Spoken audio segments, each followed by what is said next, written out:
मुझे तुम आम रहने दो, यूं ही बेनाम रहने दो।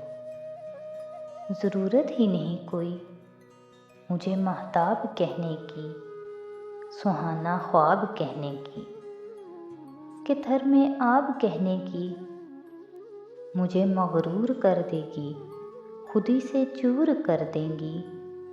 तुम्हारी ये शायरी और गज़लें मुझे मगरूर कर देंगी।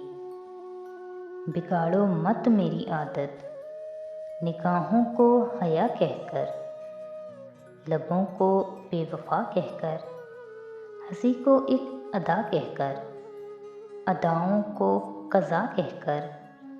मुझे बदनाम करने की ज़रूरत ही नहीं कोई, यूं ही गुमनाम रहने दो।